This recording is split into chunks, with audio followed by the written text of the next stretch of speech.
আসসালামু আলাইকুম। আজকে আমি আপনাদেরকে তৈরি করে দেখাবো ডিমের কোরমা রেসিপি। প্রথমে ডিমের কোরমার জন্য পেঁয়াজের বেরেস্তা করে নিব। একটি ফ্রাই প্যানে কিছু পরিমাণ তেল দিব, তারপরে হাফ কাপ পেঁয়াজ কুচি দেব, দিয়ে ভালোভাবে ভেজে নিব যতক্ষণ না বাদামি কালার আসে। এখন বেরেস্তাগুলো একটি বাটিতে উঠিয়ে রাখব।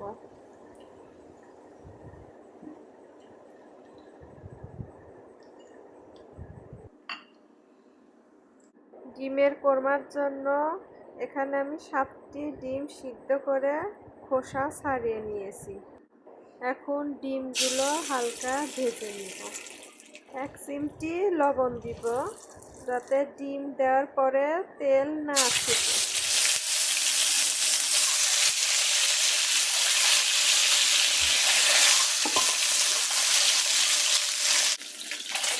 এরকম হালকা বাদামি কালার হলে ডিমগুলো উঠিয়ে রাখবো।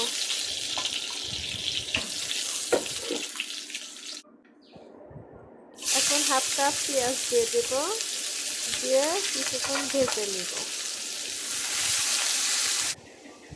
কিছুক্ষণ ভাজার পরে তেজপাতা, এলাচ আর সাদা গোলমরিচ দিয়ে দেব।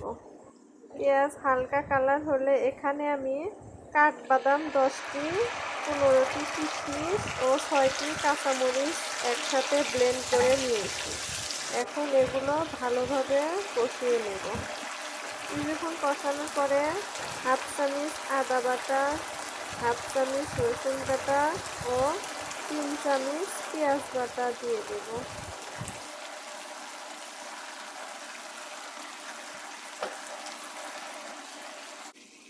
এখানে আমি 3 চামচ টক দই দিয়েছি। টক দই দেওয়ার সময় চুলা বন্ধ করে নিয়েছি।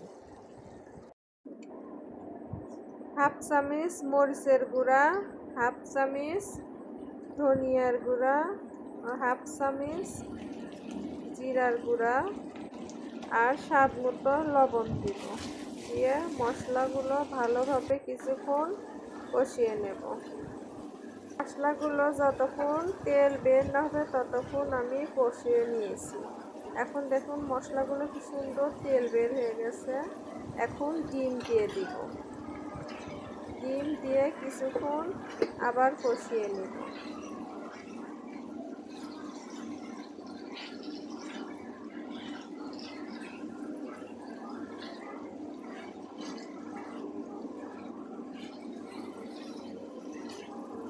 ভালোভাবে কষানো হলে এখন আমি দুধ দিয়ে দেব।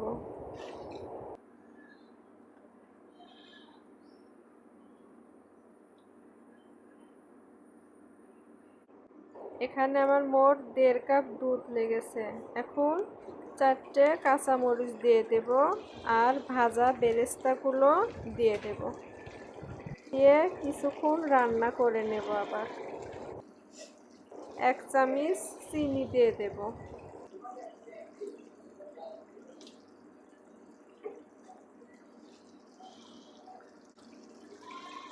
হাফ চামচ গরম মশলার গুঁড়া দিয়ে দেব। 2 মিনিট রান্না করে নেব। সব শেষে 2 চামচ ঘি দিয়ে দেব।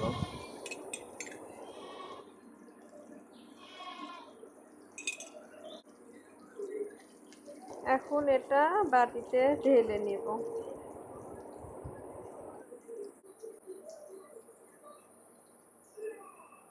তো দেখতেই পাচ্ছেন কত সুন্দর কালার হয়েছে। আমার রেসিপিটি যদি ভালো লাগে তাহলে আপনারাও বাসায় ট্রাই করে দেখবেন।